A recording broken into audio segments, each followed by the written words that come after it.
The emergency session had been going on for 6 hours straight, and Ambassador Wren was losing patience with everyone in the chamber. His antenna twitched with frustration as yet another delegate from the Quellan delegation raised concerns about border security. The massive circular room held representatives from 7 major species, all talking over each other while their homeworlds burned. Wren clicked his mandibles together sharply, cutting through the noise. We have lost 17 colonies in the past 4 months. The Kryn Dominion does not care about our debates or our protocols. They simply take what they want. High Chancellor Myra floated in her specialized water tank, her translucent body pulsing with bioluminescent irritation. What would you have us do, Ambassador? Launch an unprepared military response? We are diplomats, not warlords. Perhaps we should have been preparing for this scenario instead of congratulating ourselves on 800 cycles of peace, Wren shot back. A murmur rippled through the assembly. The Torvaxi were known for being cautious and measured, which made Wren's bluntness all the more striking. He had watched too many colonies evacuate, too many families torn apart, too many distress signals that arrived too late to matter. Junior Archivist Das fluttered down from the upper observation ring, his feathers ruffled with obvious agitation. The Heptari scholar was half the size of most delegates, but his voice carried surprising authority. Honored Council, I must once again present my findings regarding the artifacts discovered on the Outer Rim worlds. Not this again, groaned one of the Quellan senators. We already dismissed your conspiracy theories about ancient Deathworlders. Das landed on the speaker's platform with a sharp click of talons against metal. These are not theories. I have physical evidence. Structures on abandoned worlds that predate our oldest civilizations by tens of thousands of years. Technology that we still cannot fully understand or replicate, and consistent references across 40 different cultural mythologies to beings called humans. Fairy tales, High Chancellor Myra said dismissively. Stories parents tell children about magical protectors who vanished into legend. Next you will tell us to wait for divine intervention. The descriptions are too consistent to be mere fiction, Das insisted. Every culture describes them the same way. Bipedal, bilateral symmetry, capable of extreme violence but equally capable of profound compassion. They supposedly came from a death world so harsh that its inhabitants developed unmatched adaptability and resilience. Wren found himself actually listening, despite his initial skepticism. Even if such beings existed 50,000 years ago, what does that matter now? The Kryn are real and destroying our worlds today. What if they are still real? Das asked quietly. The chamber fell silent for the first time all session. Impossible, Myra said, though her bioluminescence flickered uncertainly. No species could remain hidden for that long. Our sensor networks cover the entire galactic arm. Our trade routes reach every habitable system. Where would they be? Das pulled up a holographic star chart. Red dots marked locations where his teams had found anomalous readings over the past century. Here, and here, and here. Dozens of locations where our instruments detect energy signatures that appear briefly and then vanish. Objects moving faster than our quantum slip drives should allow. Debris fields that contain elements arranged in ways that do not occur naturally. Space is full of unexplained phenomena, another delegate argued. That does not prove humans are watching us from the shadows like ghosts. Perhaps not, Das admitted. But what if I am right? What if they withdrew deliberately and have been observing us all this time? What if the greatest warriors the galaxy ever produced are still out there? Wren felt a chill run through his exoskeleton. It was a comforting fantasy, the kind of hope a desperate person might cling to. But the galaxy did not run on hope. It ran on ships and weapons and political will, none of which the Council seemed capable of marshalling effectively. An aide rushed into the chamber, wings beating frantically. Honored Council, we have received a distress signal from Redstone 9. The Kryn fleet has arrived in their system. The chamber erupted into chaos again. Redstone 9 was a mining colony with minimal defenses, home to over 300,000 civilians. The nearest Council defense fleet was 3 weeks away at maximum speed. "Send them what help we can," Myra ordered, though everyone in the room knew it would not be enough. "Evacuate who we can evacuate. Coordinate with neighboring systems for refugee support." Ren watched the data, streaming across his personal display. Kryn warships numbering in the dozens. Colony defenses reporting critical failures. Civilians flooding into underground shelters. It was the same story that had played out 17 times already, and the Council was no closer to a real solution. "They will be overrun within hours," Ren said flatly. "We are not saving anyone. We are simply documenting another tragedy." Das stood beside him, staring at the tactical display. In the old stories, this is when the humans would appear. When all hope seemed lost, they would emerge from nowhere and turn the tide of battle. "Stories do not save lives, Archivist." "No," Das agreed softly, "but sometimes stories are all we have left to believe in." The session continued late into the station's artificial night cycle, accomplishing nothing of substance. Rescue ships were dispatched, knowing they would arrive too late. Formal condemnations were drafted, meaningless words that would do nothing to stop Kryn aggression. The galaxy's great peacekeepers argued and debated while colonists died. Ren returned to his quarters exhausted and angry. He pulled up the files Das had compiled on human mythology, reading them more carefully this time. Deathworlders who valued honor and protection above conquest. Warriors who fought not for territory but for ideals. Beings who had supposedly looked at their own overwhelming power and chosen to walk away rather than dominate. It sounded too noble to be true, too perfect, too much like the desperate wishes of people who wanted someone else to solve their problems. But as Ren read report after report from Redstone 9, watching the casualty estimates climb, he found himself hoping anyway. Hoping that somewhere in the vast darkness between stars, someone was watching. Someone who remembered what it meant to protect the weak. Someone who might actually care enough to help. His communicator chimed with an urgent alert. Redstone 9 reporting strange sensor contacts at the edge of their system. Unknown vessels. Massive energy signatures. Ren's hands trembled as he opened the file. The galaxy was about to learn that some myths were more than stories. Administrator Pell had run disaster drills every 6 months for the past decade, but nothing prepared him for watching actual warships descend on his colony. The mining settlement on Redstone 9 housed 312,000 souls. Mostly Torvaxi and Heptari families who worked the rich mineral deposits beneath the planet's rust-colored surface. They were miners and engineers and teachers, not soldiers. The Kryn broadcast their demands across every frequency. Surrender, submit, serve. "How long until Council reinforcements arrive?" Security Chief Bront asked from his station in the command center. The Quellan officer had been monitoring the tactical situation with growing desperation, his aquatic features tense behind the transparent breathing apparatus he wore in the oxygen-rich atmosphere. 18 days, Pell said quietly. "We have maybe 18 hours. The numbers did not add up to survival. Redstone 9 had exactly 4 defensive platforms designed to deflect asteroid debris, not military-grade plasma weapons. The colony's evacuation shelters could protect against environmental hazards, but would crumble under sustained bombardment. Every simulation Pell ran ended the same way. "We need to buy time," Bront said. "Negotiate, stall something." Pell activated the communication channel to the Kryn flagship. A massive reptilian face appeared on the screen, scales gleaming like polished armor. "This is Colony Administrator Pell of Redstone 9. We are a civilian mining operation with no military value. We request peaceful."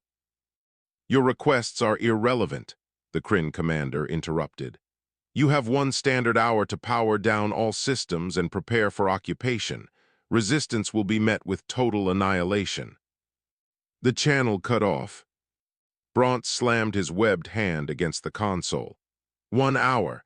They are not even pretending to follow the basic rules of engagement. Begin evacuation to the deep shelters, Pell ordered. Route the distress signal through every relay station you can find. Someone needs to know what happened here. The next 40 minutes passed in controlled chaos. Parents carried children down into the tunnels beneath the settlement. Medical staff moved the elderly and injured to reinforced sections. Engineers did what they could to strengthen structural supports, knowing it would not be enough. Young Tisk huddled with his family in shelter section 7, his feathers pressed flat against his small body in fear. The Heptari child looked up at his mother with wide eyes. "Will the humans come save us like in the stories you tell?" His mother stroked his head gently, trying to keep her voice steady. "Those are just stories, little one. The humans were never real." "But you said they protected everyone. You said they were the strongest warriors in the galaxy." "I know what I said, but those are myths from a long time ago. Right now we need to be brave and trust our own people to help us." Tisk pressed closer to his mother as the first impacts shook the shelter. Dust rained down from the ceiling. Emergency lights flickered. The bombardment had begun ahead of schedule. In the command center, Pell watched his colony die in slow motion. The Kryn were methodical and efficient. They targeted power generation first, then water reclamation, then the communication arrays. Every blast was calculated to cause maximum damage with minimum waste of ammunition. "Sir, I am reading something strange on long-range sensors," one of the technicians called out. "Multiple contacts just appeared at the outer system. They dropped out of some kind of faster-than-light drive I do not recognize." Pell pulled up the sensor data, expecting reinforcements from a neighboring colony. What he saw made no sense. The vessels were massive, easily twice the size of Kryn battlecruisers, but their energy signatures were completely foreign. Nothing in the galactic database matched their configuration. "Kryn fleet is adjusting position," Bront reported.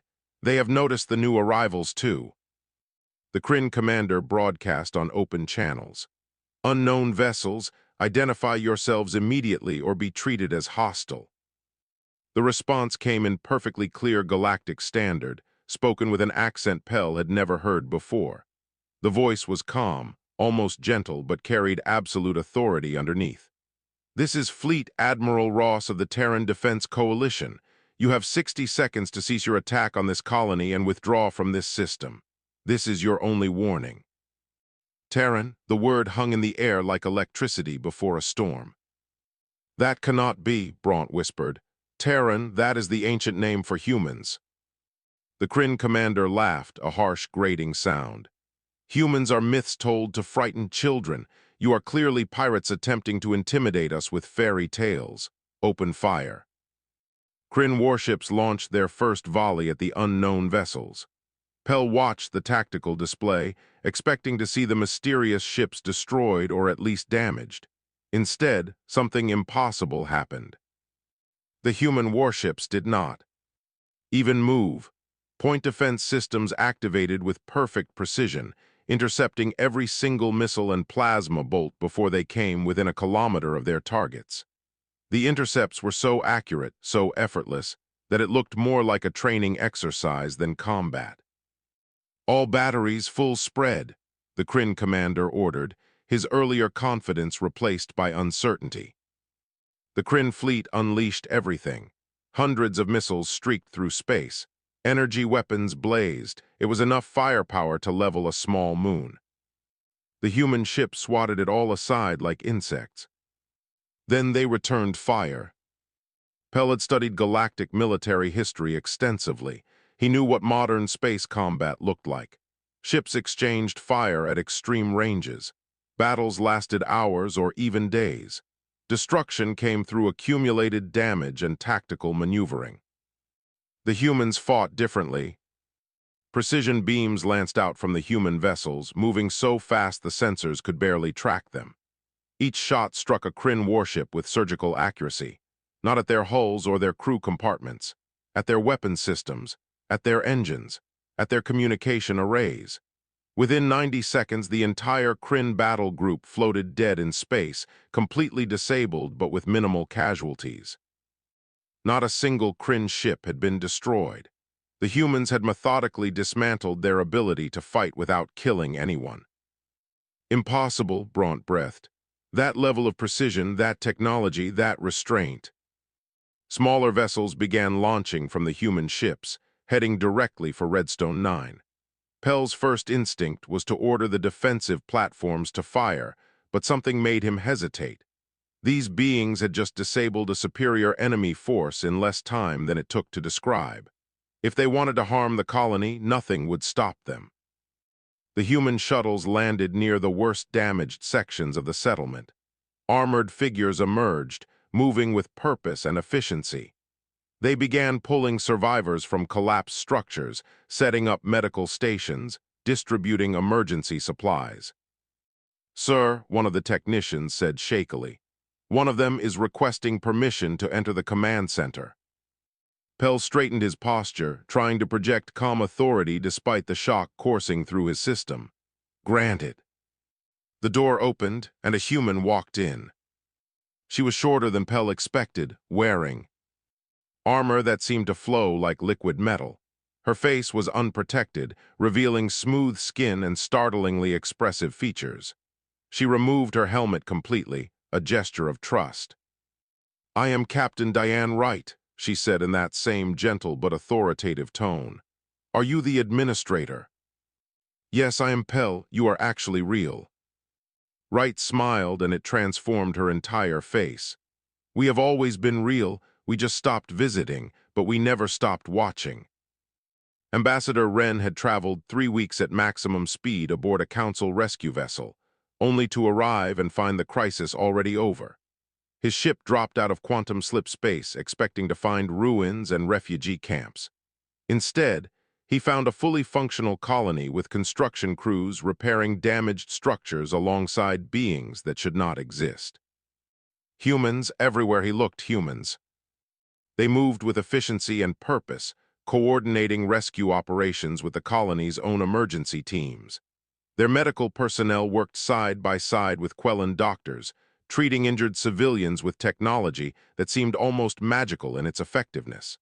One human medic closed a compound fracture on a Heptari child using some kind of targeted cellular regeneration. The procedure took 4 minutes. "This is not possible," Wren muttered to himself. Captain Wright met him at the landing platform, still wearing her adaptive armor. Up close, Wren could see details that confirmed everything the old myths described. Bilateral symmetry, forward-facing eyes suggesting a predator species, posture that radiated controlled strength. But her expression was open and welcoming, completely at odds with what a Deathworld predator should display. "Ambassador Wren," Wright said, extending her hand in what Wren recognized from ancient texts as a greeting gesture. "We have been expecting you. Admiral Ross is aboard the Perseverance. He would like to speak with you and the other council representatives." Wren carefully touched his manipulator appendages to her palm, completing the gesture. Her skin was warm, her grip controlled. "You know who I am." "We know a great deal about current galactic affairs," Wright said. "We have been watching for a very long time." The human flagship Perseverance made every Council capital ship look primitive by comparison. Its hull seemed to shimmer with some kind of adaptive plating. Energy readings fluctuated in patterns Wren's instruments could not fully analyze.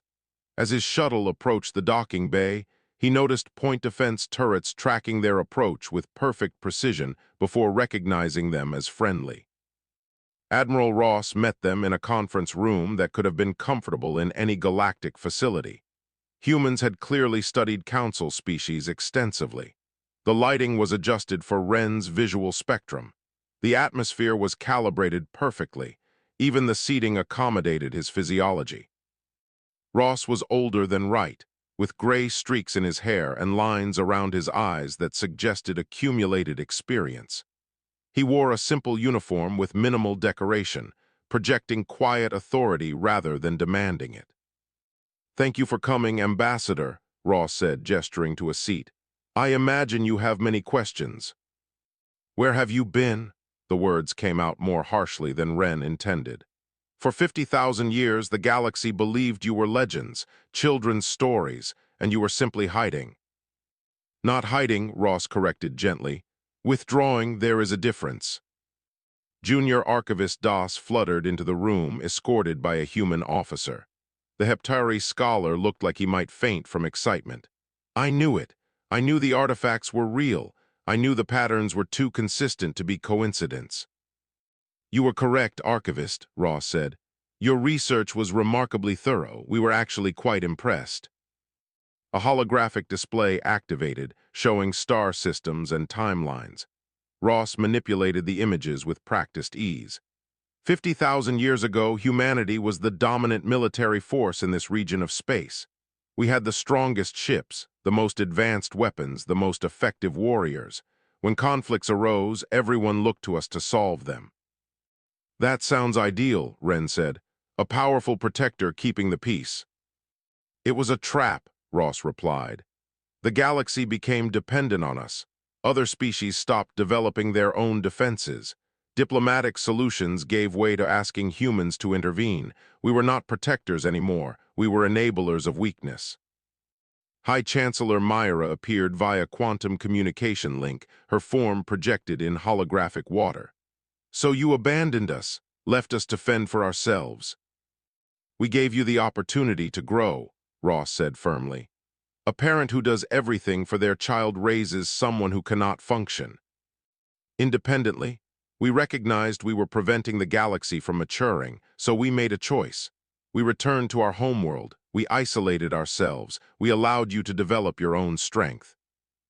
But you continued watching, Das said, understanding dawning in his large eyes.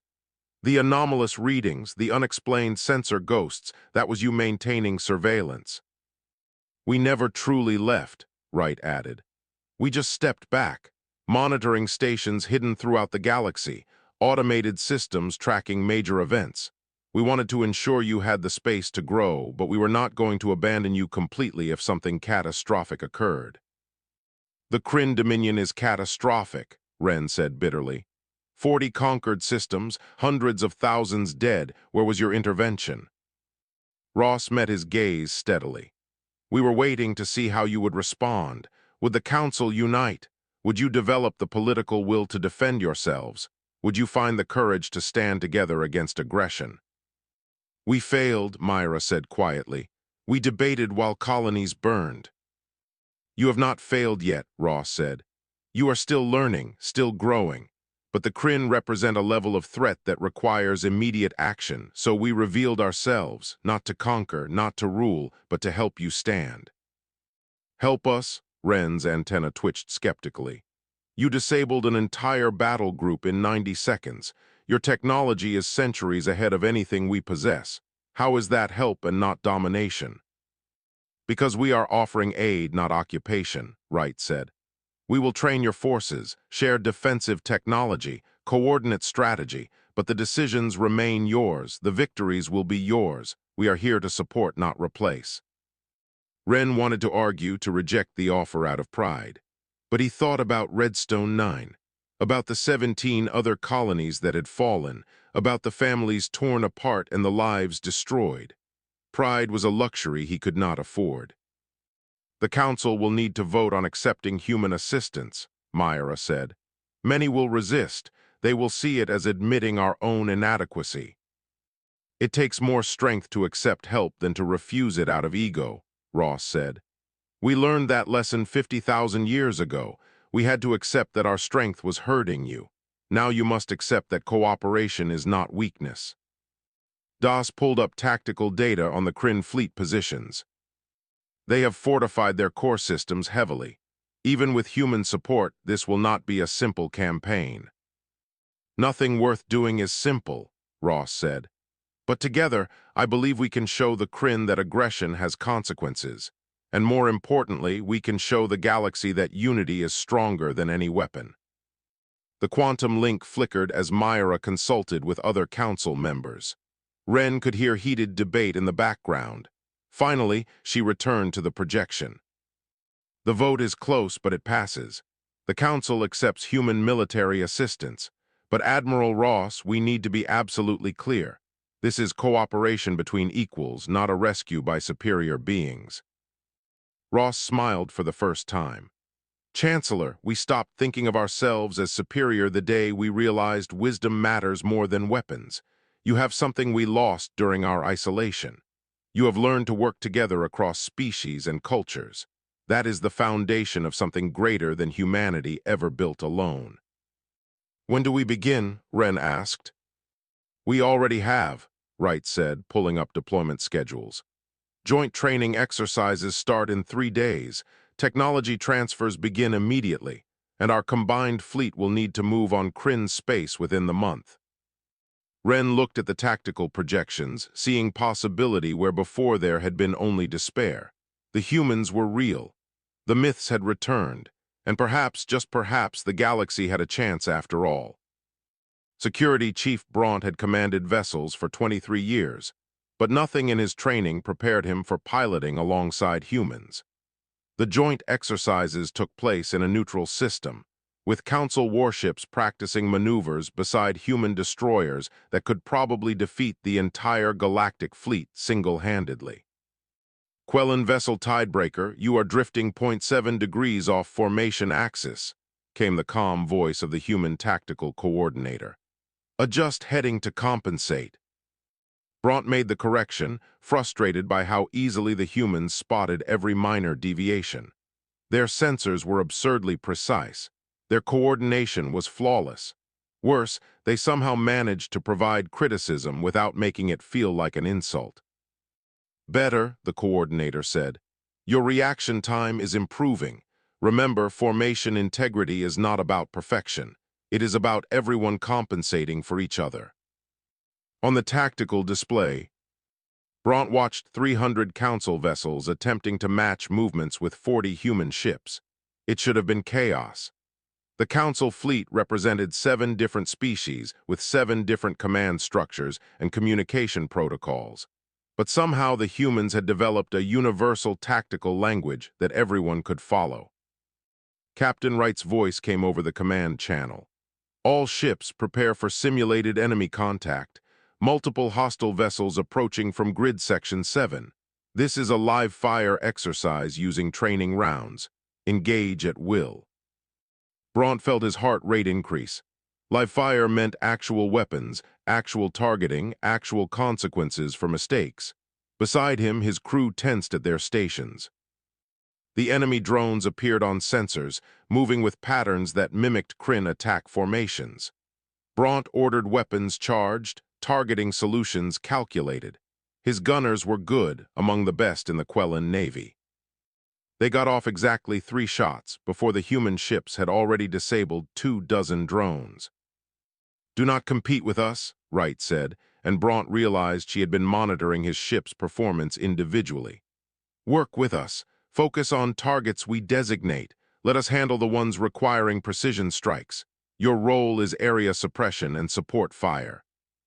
It went against every instinct Bront had developed as a commander. He wanted to prove his ship could match human capabilities. But as the exercise continued, he began to understand. The humans were not showing off. They were demonstrating how to use combined strengths effectively. A Torvaxi cruiser took simulated damage, its shields failing under concentrated drone fire. Immediately, 2 human destroyers shifted position to screen the damaged vessel while it retreated for repairs. They did not ask permission. They did not wait for orders. They simply protected the weaker ship automatically. That is the key lesson, Admiral Ross said, addressing the entire fleet from the Perseverance. Individual capability matters, but mutual support determines victory. Every ship in this fleet has a role. Every species brings something valuable. We succeed together or we fail alone. After the exercise, Bront met with human tactical officers aboard their ship for a detailed review. They analyzed every decision, every shot, every maneuver. But unlike Council debriefings that focused on assigning blame, the humans focused on identifying patterns and solutions. Your crew performed admirably, one of the human officers said. Her name was Lieutenant Harris, and she spoke with genuine respect. Your weapon's accuracy is actually superior to ours at medium range. You should lean into that strength. But we are so much slower, Bront protested. Our targeting systems cannot track multiple contacts like yours can. Then let us track for you, Harris suggested. We designate targets, you deliver precision fire. Combined, we are more effective than either of us alone. It was such a simple concept, but it represented a fundamental shift in thinking. Council military doctrine emphasized self-sufficiency.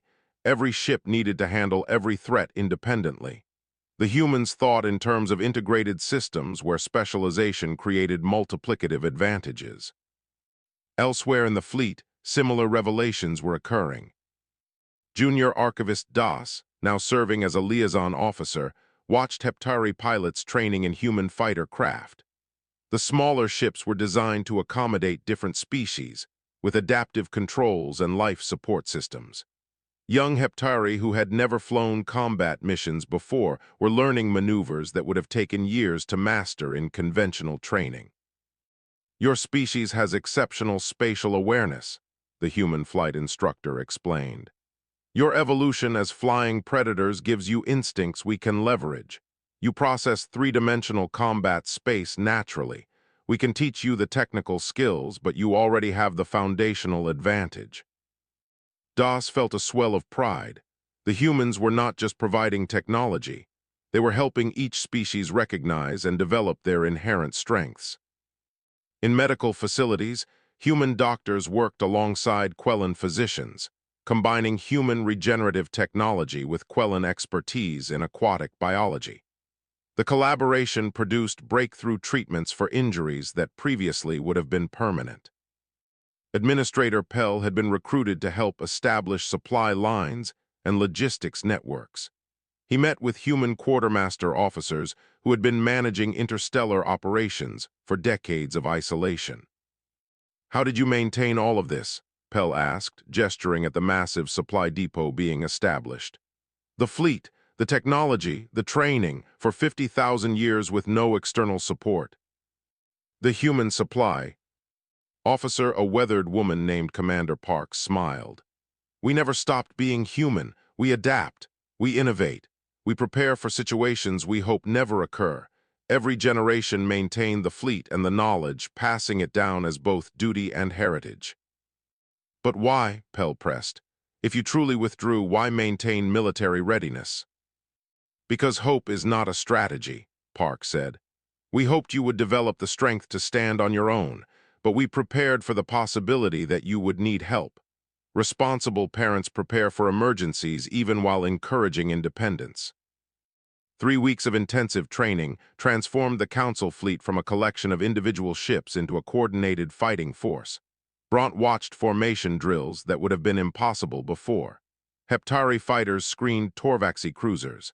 Quellan medical ships positioned to support any damaged vessel. Human destroyers provided overwatch and precision strikes. 7 species and 1 myth working as a single entity. Admiral Ross called a final commanders meeting before the fleet departed for Kryn space. Representatives from every species gathered in the Perseverance's massive briefing hall. Wren stood beside Ross at the podium, symbolizing the partnership between Council and humanity. In 48 hours, we jump to the Kryn home system, Ross announced. This will not be a simple battle. The Kryn have fortified their core worlds heavily. They possess numerical superiority. But we possess something they do not. We fight for protection, not conquest. We fight together, not alone. And we fight knowing that every being in this fleet would sacrifice themselves to save the person beside them. Bront felt his breathing apparatus constrict with emotion. A month ago, he had thought the galaxy was doomed. Now he commanded a ship in a fleet that actually had a chance. One more thing, Ross said. When we achieve victory, and we will achieve victory, the credit belongs to the Council. Humanity will fade back into the shadows where we have operated for 50 millennia. Your people need to know they saved themselves. They need to believe in their own strength. Why, asked a Torvaxi admiral, why hide your role? Because the goal is not glory, Ross said. The goal is teaching the galaxy to stand on its own. We are not here to be worshipped. We are here to be the support you needed while you found your courage. Ren clicked his mandibles in appreciation. The humans understood something fundamental. True strength was not domination. It was enabling others to discover their own power. The fleet prepared to jump, and the galaxy prepared to learn what happened when myths became real. The combined fleet dropped out of quantum slip space at the edge of the Kryn home system, and Bront immediately understood why this battle would be different from any simulation. Sensors showed over 1,200 Kryn warships in defensive positions around their capital world. Orbital weapons platforms, minefields, fighter squadrons so numerous they looked like swarms. "That is 3 times the force we anticipated," Bront reported to his bridge crew, trying to keep his voice steady. "Confirmed," came Admiral Ross's calm response over the fleet channel. "Kryn Supreme Leader Gast has pulled ships from every conquered system to defend his homeworld. He knows we are coming." High Chancellor Myra's projection appeared on every council ship simultaneously, her bioluminescence pulsing with determination. "All vessels, this is the moment that defines us. We fight not for territory or revenge, but to show that aggression has consequences. Hold formation and trust your training." The Kryn opened communications first, their supreme leader's scarred face filling displays across the fleet. "You bring myths and children to face the Dominion? We have conquered 40 systems. Your pathetic alliance will break like all the others." "You conquered undefended colonies," Ross replied. "Today you face beings who choose to stand together. There is a difference." Gast laughed, a sound like grinding stone. "Then come and die together. All batteries open fire." Space erupted in violence. Thousands of missiles launched simultaneously. Energy weapons blazed across the void. The sheer volume of firepower was overwhelming, enough to vaporize moons. But the human ships had positioned themselves at key points in the formation, and their point defense systems activated with perfect timing. Bront watched in awe as human destroyers intercepted incoming fire meant for Council vessels. Not some of it, all of it. The humans had calculated firing solutions and trajectories before the Kryn had even pulled the triggers. "All Council ships advance on designated vectors," Ross ordered. "Maintain formation integrity. Let us screen for you." The fleet moved forward as a single entity. Bront's tactical officer identified targets in their firing arc, solutions provided by human coordination systems. The Tidebreaker's weapons might not match human precision, but guided by their sensors, his gunners achieved accuracy they had never managed before. A wing of Heptari fighters screamed past, executing maneuvers that seemed to defy physics. They were not just flying. They were dancing through 3-dimensional space, their natural aerial instincts enhanced by human training and technology. Kryn fighters tried to engage them and found themselves outmatched in ways that had nothing to do with ship capabilities. "Fighter Wing 3, excellent execution," Captain Wright called from her ship. "Torvaxi Cruiser Division, shift 0.3 degrees starboard. You have Kryn destroyers attempting to flank." The Torvaxi commanders responded instantly, their heavy ships moving to block the flanking maneuver. Their shields were stronger than human vessels in some configurations, able to absorb punishment that would overwhelm lighter craft. The humans had recognized this and positioned them as anchors in the formation. Kryn casualties mounted rapidly, not from destruction, but from systematic dismantlement. Human weapons took out engines, weapons, command systems. Each disabled Kryn ship became an obstacle for their own fleet, cluttering space and disrupting their formations.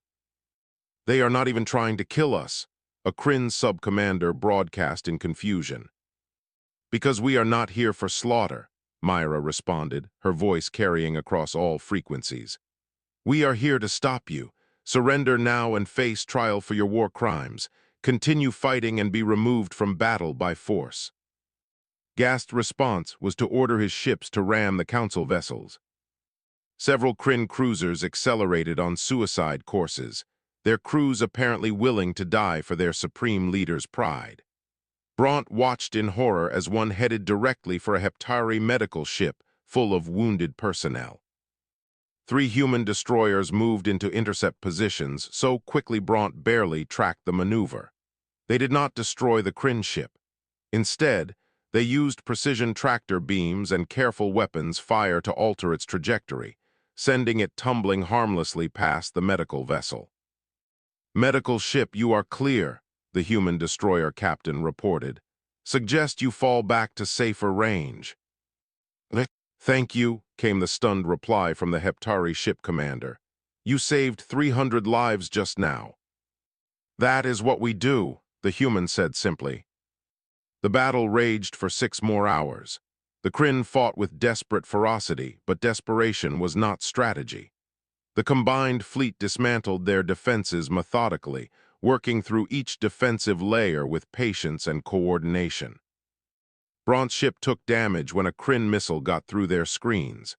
Alarms blared as systems failed and atmosphere vented from 2 compartments.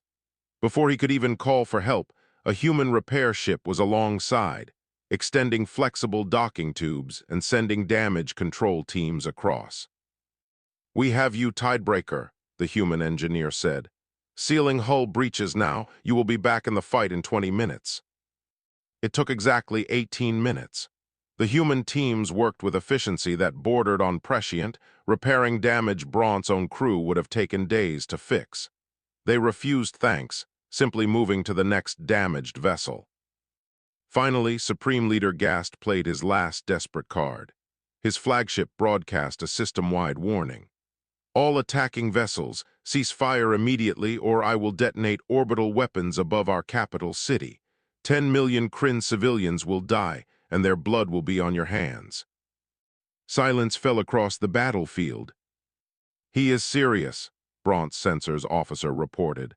"Reading massive energy buildup in weapons platforms above their largest city.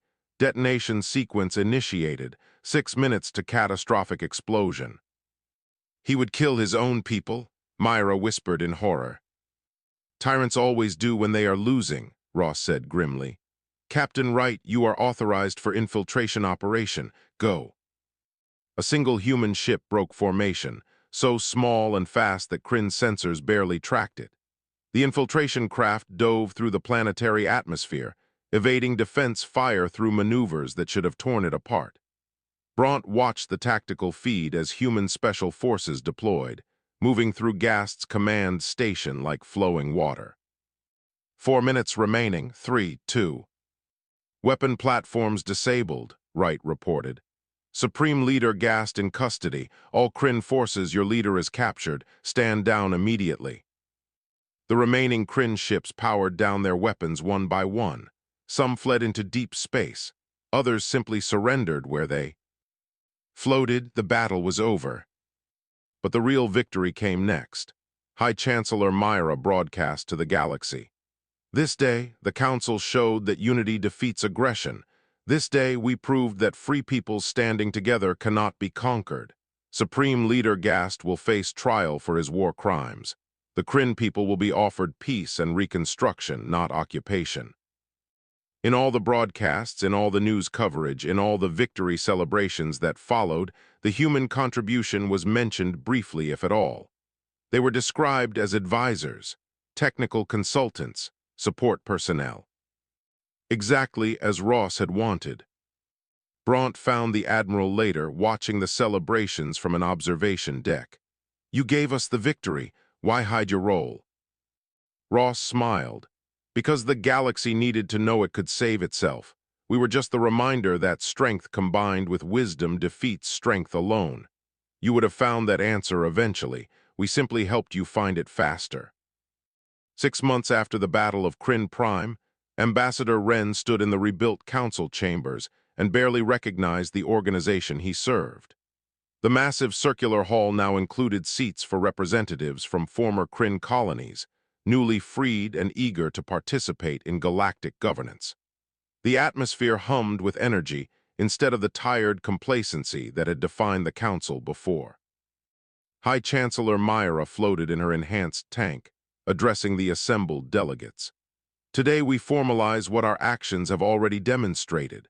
The Human Galactic Cooperation Accord establishes permanent frameworks for mutual defense, shared technology development, and cultural exchange. The treaty document appeared on holographic displays throughout the chamber. Wren had spent weeks negotiating every clause with Admiral Ross and Captain Wright. The humans had been remarkably stubborn about certain points, insisting they would not hold voting positions on the council itself.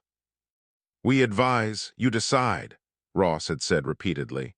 "The moment we start making your choices for you, we become the problem we left to avoid." Now Ross stood beside Myra as the accord was formally signed, representing humanity before the entire galaxy for the first time in 50,000 years. He wore dress uniform rather than battle armor, projecting dignity and restraint rather than power. "Honorable council members," Ross said when asked to speak, "6 months ago you faced a choice: accept help from beings you thought were myths or continue struggling alone out of pride. You chose wisdom over ego. That choice saved millions of lives and proved something we have believed for millennia. The strength of unity exceeds any weapon we could build." Wren watched as delegates from 7 species rose to applaud, joined by the humans present in the chamber. It was unprecedented. The council had never shown this level of genuine unity before. Junior Archivist Das, now promoted to Chief Historical Officer, approached the podium with his wings quivering with excitement. "I have spent my entire career studying ancient mysteries. I searched for proof that humans were real. But now I understand I was asking the wrong question. The real question was not whether humans existed. It was what we would do when they revealed themselves."